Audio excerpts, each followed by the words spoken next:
बिस्मिल्लाहिर्रहमानिर्रहीम, अस्सलाम वालेकुम वरहमतुल्लाहि वबरकातुहू। नाज़रीन, इस टाइम आप स्क्रीन के ऊपर जो सीन देख रहे हैं, ये सीन बहुत ख़ास सीन है। इस सीन के बारे में अगर मैं कहूँ तो मेरे पास अल्फाज नहीं है, और ये अल्फाज अगर मैं अच्छे लफ्ज़ों में कहूँ तो माशाल्लाह कहूँगा, सुबहान अल्लाह कहूँगा। इस महीने में क्योंकि आप लोग जानते हैं कि ये शदीद गर्मी का महीना है, लू का महीना है, और लोग जिनमें ख़वातीन भी शामिल हैं, बूढ़े भी शामिल हैं, जवान भी शामिल हैं, वो किसी न किसी काम से अपने घरों से निकलते हैं काम की वजह से, और फिर रास्ते में ठंडा पानी ना मिलने की वजह से, या मीठा पानी ना मिलने की वजह से, या साफ़ पानी ना मिलने की वजह से वो लोग काफ़ी उनका बुरा हाल हो जाता है। तो इसी सूरत में अगर आपको कहीं से ठंडा साफ़ पानी मिल जाए तो आप अल्लाह का लाख लाख शुक्र अदा करेंगे।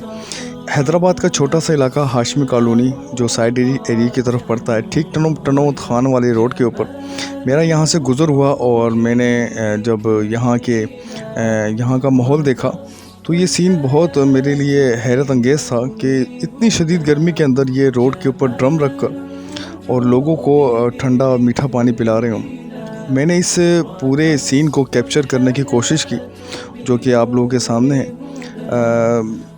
इस गर्मी के माहौल के अंदर अल्लाह पाक की रज़ा है कि ये तौफ़ीक अल्लाह पाक हम सबको दे, हम सबको इस काम में हिस्सा डालने की तौफ़ीक अता करे कि हम जितना अल्लाह के बंदों का ख़्याल रखेंगे, अल्लाह के बंदों की खिदमत करेंगे, अल्लाह पाक हम पर रहम करेगा, अल्लाह पाक हमसे राज़ी होगा।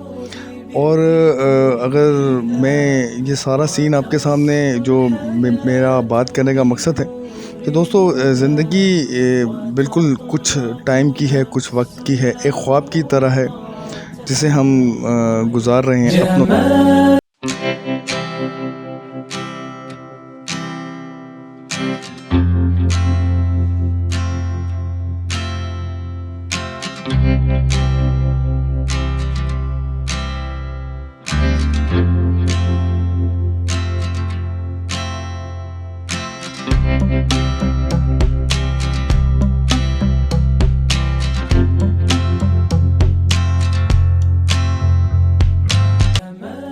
मैं दुआ गो हूँ कि अल्लाह पाक इनकी गैबी मदद फरमाए, मोहम्मद आलमगीर भाई की और हबीब भाई की, जिन्होंने इस शदीद गर्मी के अंदर ऐसा काम किया कि लोगों की भलाई का काम है। ये बहुत बड़ा काम है और इस काम में हम सबको हिस्सा डालना चाहिए। जो इनके करीबी लोग हैं, मेरी उनसे छोटी सी रिक्वेस्ट है कि वो इन भाइयों की हेल्प करें ताकि ये मज़ीद इस काम को आगे बढ़ाएं। जज़ाकल्लाह।